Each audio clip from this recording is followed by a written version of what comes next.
So welcome to the first video in the Pro Tools Bootcamp video series.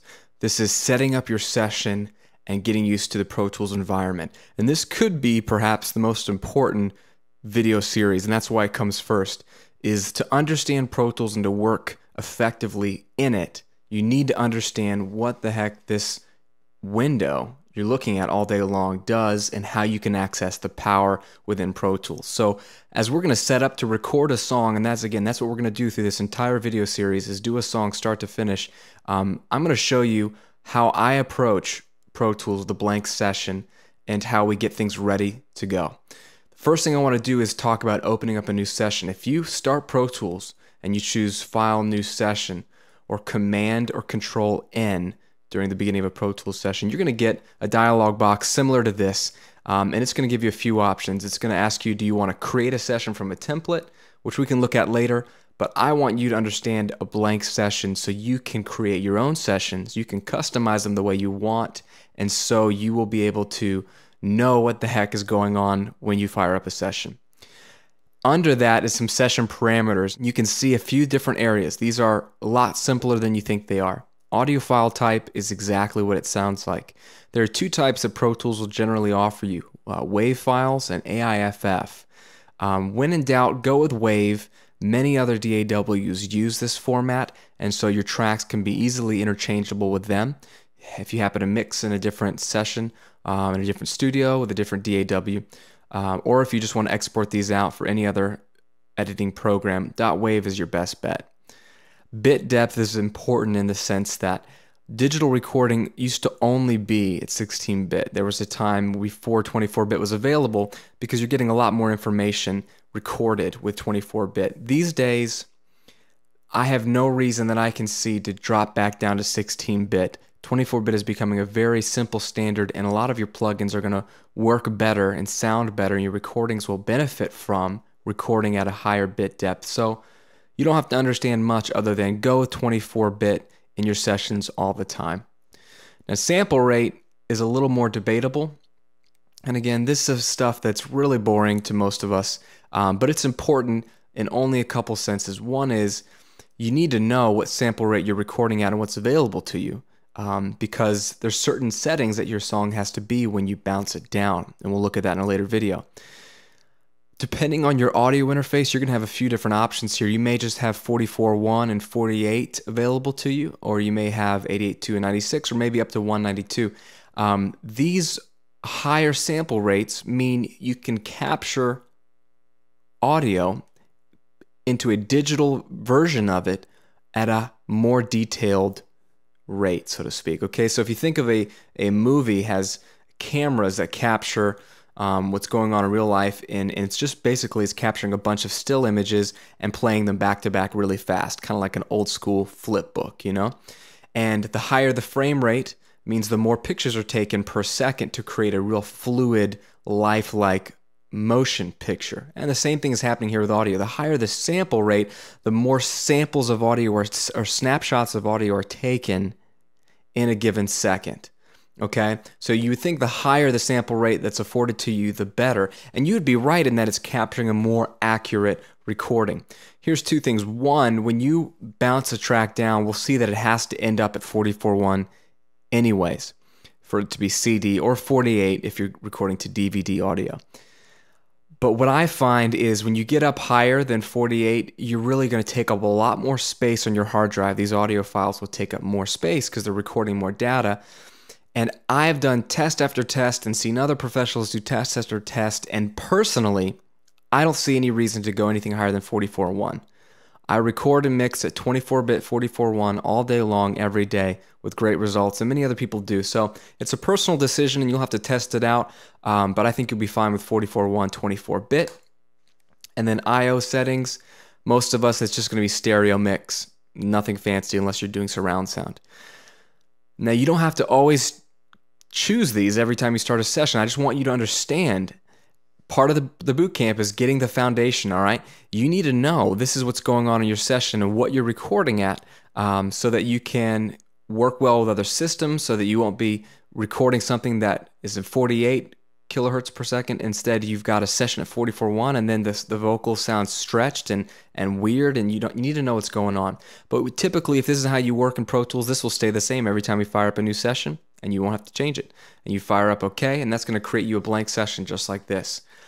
And this is a beautiful thing, because this is where we're going to be able to start our song, and you're going to be able to see how Pro Tools will help you create music. It's a little daunting at first, but the more you know about each section, the more you'll be able to work quicker, and the more you'll be able to get out of your Pro Tools sessions. So let's not waste any time. Let's take a look at the edit window. This is what we're looking at. There's two main windows in Pro Tools, the edit and the mix window. And this is where you're going to spend most of your time, to be honest with you. We're going to go into more details about all these tools up here, edit tools, edit modes. We'll hit this in the editing video. But what I want you to see is this main area. And we're going to create some tracks. We're going to get things set up to record. And you're going to see where a song begins. Okay? The first thing we need to do is create a track. And you do that simply from the track menu, new. Pretty simple. And the shortcut for this is Shift-Command-N on a Mac or Shift-Control-N on a PC. You're going to use that dialog box a lot, so you might as well learn the key command. That's going to bring up some simple options. How many tracks do you want to create? Do you want to create 1? Do you want to create 13? Do you want it to be a mono or a stereo track? You know, is it going to be a bass guitar or a vocal? It'll probably need mono. Is it going to be a piano or a overhead for drums? You probably want stereo. And then what type of track? You have 5 types in Pro Tools. Audio tracks, where you obviously record audio. Aux tracks or inputs, where you can put effects and you can route other tracks too. It can sort of be like a group fader. You can do a lot with auxiliary inputs. We'll look at those later. Your master fader, we'll look at that later. MIDI tracks, if you want to record MIDI, obviously. And instrument tracks, which are a form of a MIDI track, but you have virtual instruments that you can insert right on this track. So you choose the track type. Samples or ticks. Most of us are going to go with samples if it's audio. Ticks if you're going to do some sort of MIDI drum loop, as ticks will automatically shift and compress in time if you change the tempo. But that's all you'll see. And the only other thing over here is a plus. And this creates another row. So if you want to create mono audio tracks, but also stereo instrument tracks, you can create them all at once. It saves you time. But I'm going to save you a little bit of time. The shortcut here is once you've opened up the window, so Shift-Command-N, go ahead and Shift-Command-N again and again. And you're going to sort of get those little guys. All right, makes sense? I'm going to start with just a mono audio track and click Create. And that goes ahead and makes your beautiful track. You've got a few things over here that we're going to look at, and then obviously a blank track going over in time. This is the track name. This is really important. It's really basic, but this is the first thing you want to change. Because Pro Tools by default, the moment you record something, is going to label and name that audio file or that region based off of what the track name is. So if you don't change this name and you start recording all these great vocals and all these great bass lines and guitar parts and key parts, and then later you're trying to go find that one take and they're all labeled audio 1, audio 2, audio 3, audio 07, audio 36, that's going to mean nothing to you. So go ahead and double click and call it something more memorable like guitar. Okay? Below that, you've got a record enable button, and we're going to look at this in the next video. This is what you need to arm your track so Pro Tools knows what tracks you want to record to. You have a solo and mute. These are your views. We'll look at these in more detail later, but you'll get a heads up of if you want to look at the waveform, or do you want to see the volume or the mute or the pan, or do you want to look at different playlists. This will change what the track shows you, and this is very, very powerful. Below here we have some automation options, which we'll look at in the mixing video, and this will be very cool. Here we have the Elastic Audio plugin, which we'll look at in the editing video as well. But this is very important, the I/O section. This is where you're going to be able to select which input on your interface you're recording from. Okay, we'll look at that in the recording video. And then the output, where you're going to hear this. Okay, volume, and click up and down, a little fader appears. And pan, you can pan left and right, all from the edit window, okay? and Option click will take you back to 0. Very helpful. Or Alt click on the PC. This is your foundation of a track. Now, you can see different things on a track with this little menu here, and this is very, very important. This is your edit window view selector. So you can see I have I/O checked and track color checked because the I/O is visible, and right here the track color is visible. That is it. Now, this is always going to be visible. But what if you want to see comments? And this is very helpful if you say, I recorded with an SM57 microphone, let's say, on my cabinet. You can type in whatever you want, and it's still a little note to yourself. Or I used this preamp, or we had the drums mic'd in this way. You can write yourself a note. Instruments, this is going to be more for routing your MIDI tracks. Inserts, this is where you can put plugins. Sends, this is where you can send to different plugins or different tracks. Real-time properties, this is where you can adjust some really cool things when you're doing MIDI, and we'll look at that in a later video. But I want you to be aware of all these things being available to you to check or uncheck. You can uncheck them and they disappear, or you can just hold Option or Alt and click, and they will all disappear one by one, whatever you want to see. Okay? The other thing you want to know about is track height. This ruler to the right, you can click and it'll bring up a menu. You can have micro, this is the smallest one available to you, or fit to window, which is really cool, or back to medium. You can do the same thing from this drop down here, or you can just move your mouse to the bottom of the track and you can click and drag. Pretty cool. So just so you know how to control the track, that's really, really important. And this is going to apply to any kind of track you have. Okay, I'm just showing you on an audio track, but this will apply to any kind of track. So what I want to show you now is setting up a click track, getting your tempo ready, because what I like to do is get my tempo and my markers and everything set up before I record a note, okay? So let's take a look at getting a click track into this session. The easiest way to do that in Pro Tools 8 is go to Track, Create Click Track. They've made it easy for you. And what it's done is created an aux input with the click plugin already set up on it. That's all it does. You used to have to do that manually before Pro Tools 8, but now it's automatic. If you press play, there it is. That's your click track. Real simple. So I'm going to keep this sort of, small. I don't really need to see much of it, but it's there. And now we can hear what the tempo is doing, okay? So let's look at setting a manual tempo. And you can do that from the transport, which is a window. It's a small window, so window transport. But again, if you're going to be a power user, you need to know the keyboard shortcut, because this will save you a lot of time, and it's simply Command or Control 1. All right, Command or Control 1 makes it appear or disappear.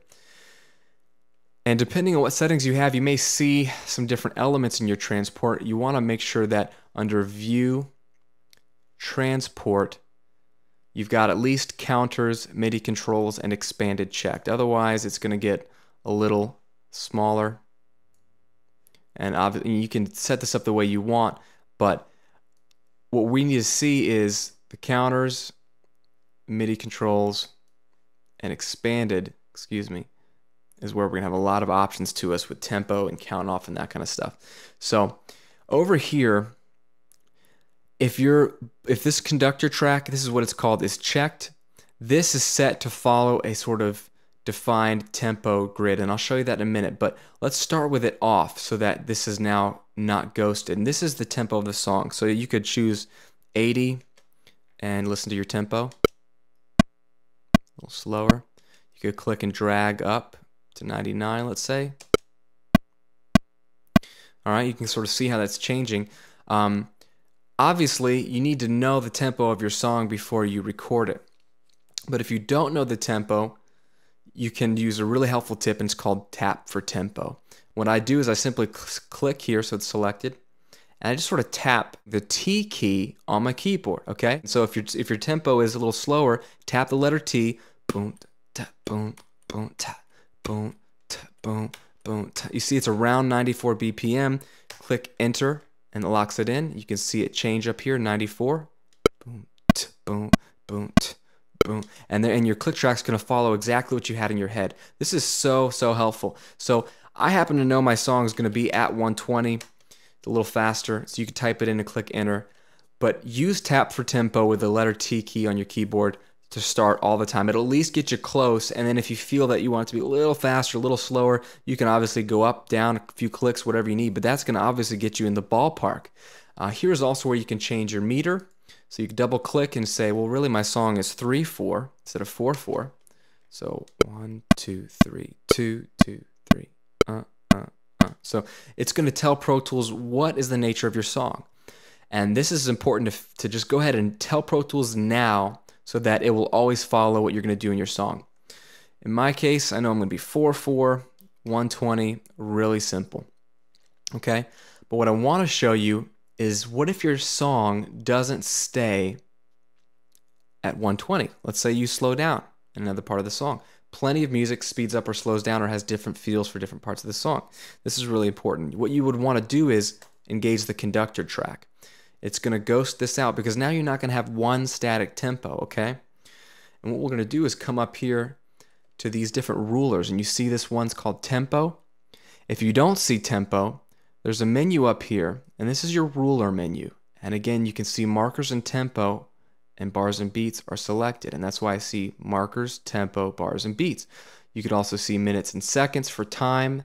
You could also see your meter of the song. You see what I'm saying? So you can see what you want to see or don't see. And again, option, click, makes it disappear. But right now, I want to see that it's 120 to start out with. But what if you know that about bar 17, you want to slow down? Well, you're at 120. What you do is simply select with the selector tool, this middle one here, select right here in the middle on the ruler and click this plus sign. And it's going to open up a tempo change box, and you want to snap it to bar 17, 1, and I want my tempo to slow down to 100 right there, and click enter. And you can see this little triangle show up and it says 100, and you can even see now the bars, they condense because it's gotten slower. You can sort of see that now, instead of being 4 bars, every single one, you can see just 2 bars there, another 2 bars. So let's take a listen.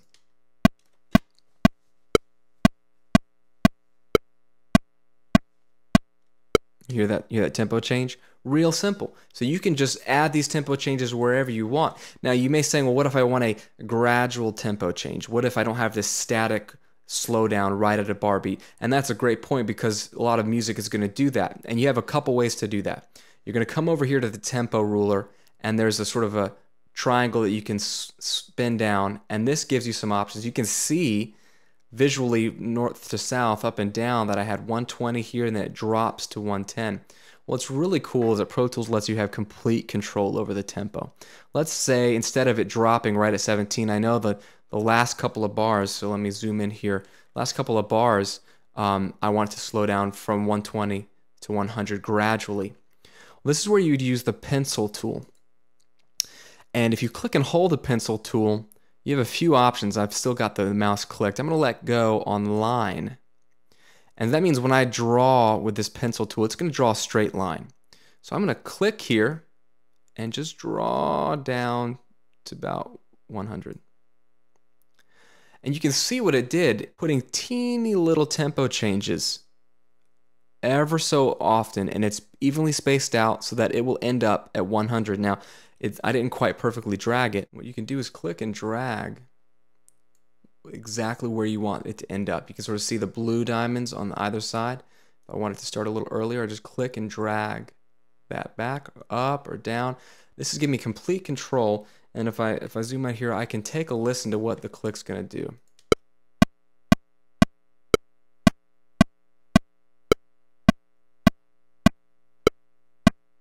Nice and smooth retard. It just slows down perfectly and ends up where I want it. And again, you can adjust that. Now you can use the pencil tool. You can be a curve if you'd rather, and you can sort of drag it down. It can be freehand where you could just drag whatever tempo change you want, and Pro Tools will basically follow that.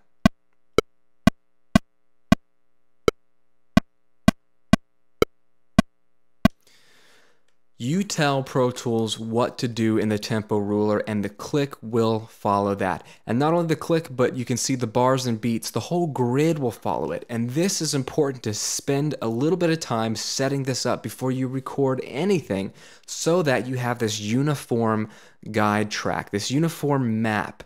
And when we move forward with our song in this boot camp, you're going to see how having the tempo decided is really, really helpful, even on a simple song as is the one I'm going to do. And this is where you can control it, and when you don't want to see that anymore, just spin it back up, and Pro Tools will know to do that every single time. And one other thing, you can always click and drag and click delete, and those little tempo changes are gone, and you're back to 120 for the whole song. Okay? So in the next video, guys, we're going to set up and record our first bit of audio, and I'm going to show you how to really get your guide track ready so the rest of the instruments will be easy to record and you can fill out the song really fast. Thanks again for watching.